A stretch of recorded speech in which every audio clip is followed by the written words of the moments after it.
This is Stan Kordonsky.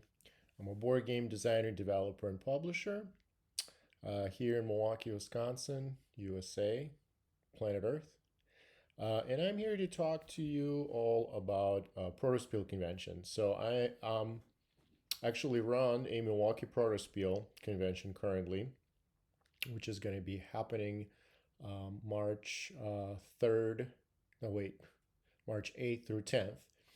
I'm here in Milwaukee, Wisconsin, and I get emails, people new to Protospiel asking different questions. So I decided to record a video, and it's kind of a big topic. There's a lot of different questions, so it will probably be just very limited in scope this time. But if there is a demand for this type of information, just like this video, comment on this video, and if I see that there's enough interest, I'll make more videos about Protospiel. So, who am I? Like I said, I design games. I also publish them as well. I'm a small publisher, small indie publisher. You can see on your screen some of the games I design. There's a few more that I worked on in different capacities as well. But board game design is kind of my passion, my first passion. And Protospiel is one of those tools that exist to help people who are interested in board game design. So let's go right into this. What is a Protospiel convention? So, a little background on the topic.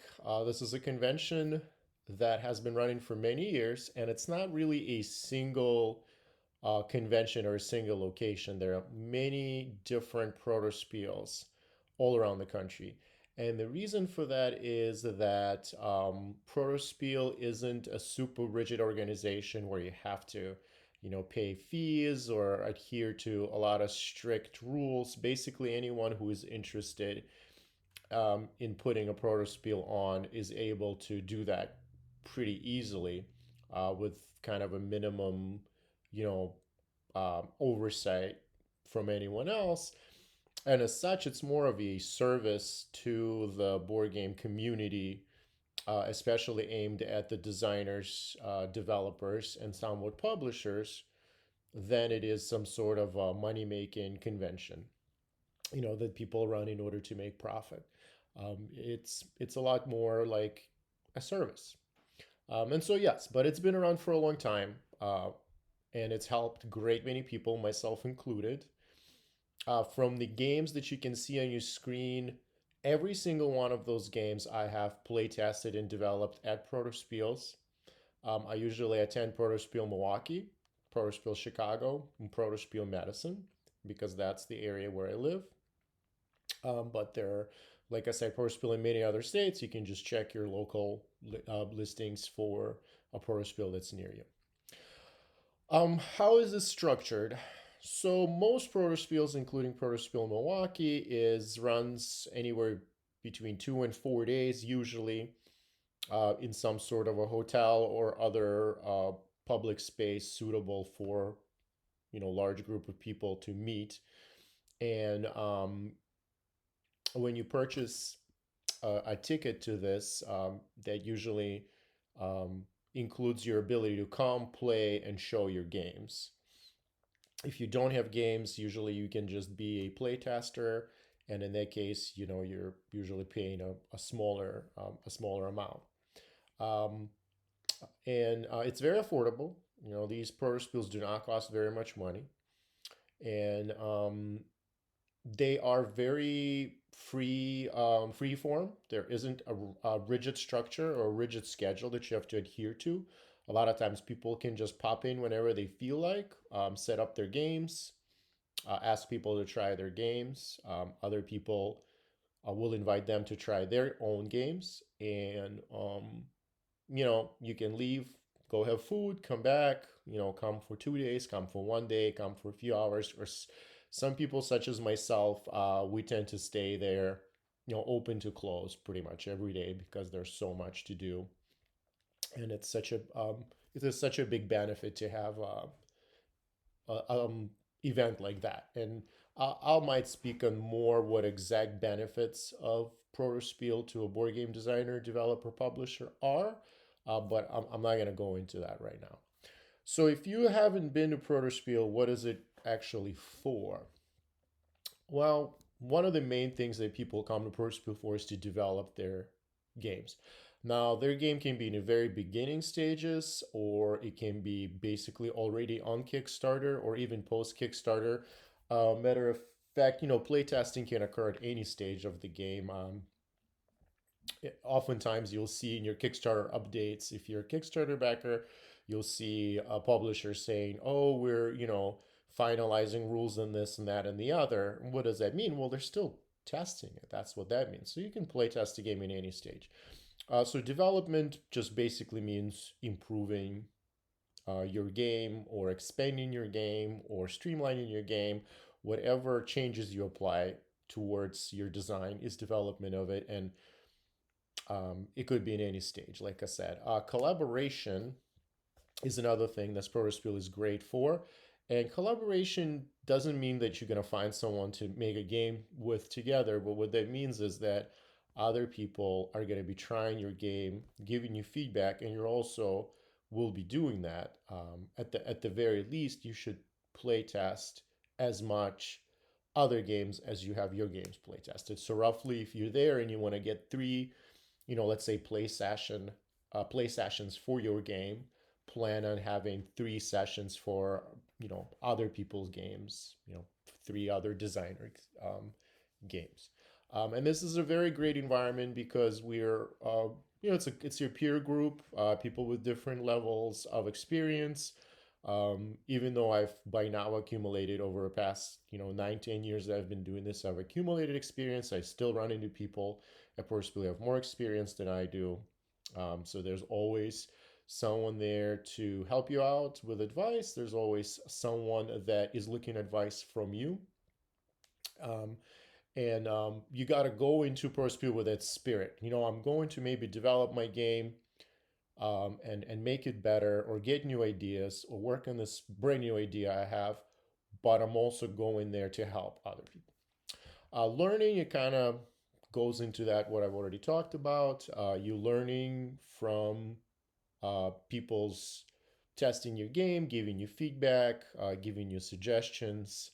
You're also learning indirectly by play testing other people's games because you will see someone and you think, oh, wow, that's a really neat idea, or I haven't seen someone try this before, or this person has a very interesting component for their game. Whatever the case may be, it gives you a boost of, it gives your creativity a boost. So it's always great to keep your mind open towards seeing what other people bring to the table and what other people have been thinking about. And I'm always surprised by the amount of creativity I see at these things. It's always very, very good, unexpected things that I observe. They don't necessarily something you will see in the mainstream because oftentimes they're just idea stages, but sometimes something that's maybe a little raw or a little undercooked still, it can be a beginning of a very, very good idea for a new mechanic, a new component, or a new spin on the genre that will you will see in the future. Um, okay, mentoring. So mentoring is obviously the flip side of learning. You are there to um, do your best to impart whatever experience and wisdom you have on other people, and you know, do this with the best intentions. Obviously, you're not there to um, criticize anyone, but when people ask you, hey, what do you think about this, what do you think about that, you give them your honest opinion. And if you do have experience and knowledge and you think you have some sort of insight that maybe the person doesn't have, then you feel free to offer that to them. And if they're open to it, sometimes they can develop into almost like a mentoring relationship where you give people as much information as they would like to have. um, Often people would ask me not so much about game design necessarily, but about pitching process, or about how actual publishing works. So it could be really anything. Although again, Protospiel is concentrated on play testing and developing new board games. Networking. So networking is again, there's all kinds of folks that come to Protospiels, graphic designers, artists, um, 3D model makers, print and play company folks, and publishers, such as myself. Obviously, I'm a tiny publisher. I've only had a couple games published, but there's much bigger here in the Midwest. We always see Thunderworks games comes often. Adam's Apple game comes from Minnesota.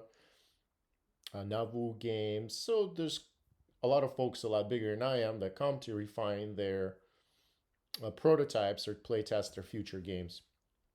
And it's a great situation in which to meet these folks under kind of relaxed, casual atmosphere. You come, you play test their game, and you can kind of see these guys in the flesh and talk to them.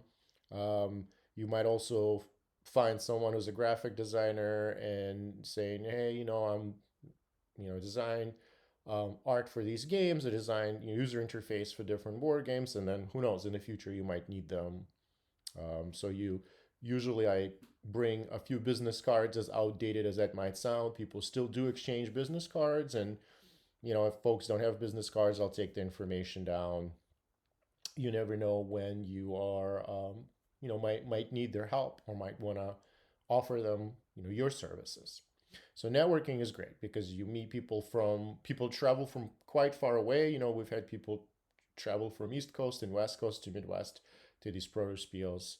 And it's always great to see folks are dedicated and willing to travel distances to participate in these things.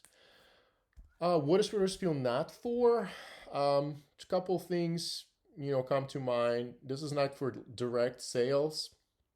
So you don't really bring a completely finished published game and you say, hey, would you like to try this game? It's available for sale. Would you like to buy a copy? Why don't you try it and buy it? So it's not a demo convention. You don't use that.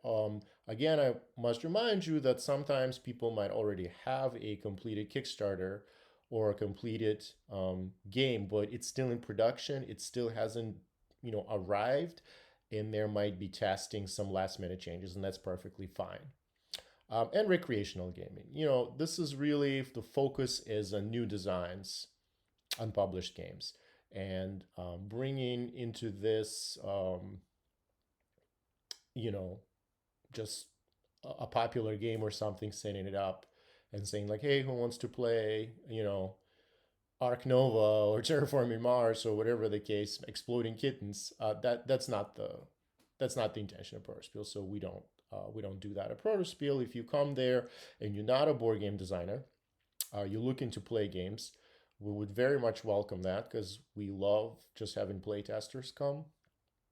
But in that case, just be advised that you'll be playing other people's games. So I think I'm going to limit um, this talk to these topics. Obviously there's lots more about what type of prototypes people bring, what type of things you should be ready for, what your basic kit, so to speak, should be, and all kinds of practical advice that I can give. But I'm not going to do that today. Again, if you like this information, if you want more information, like this video and leave a comment. What would you like to see another video about Protospiel about? And I will see what folks want and respond accordingly. Thank you very much.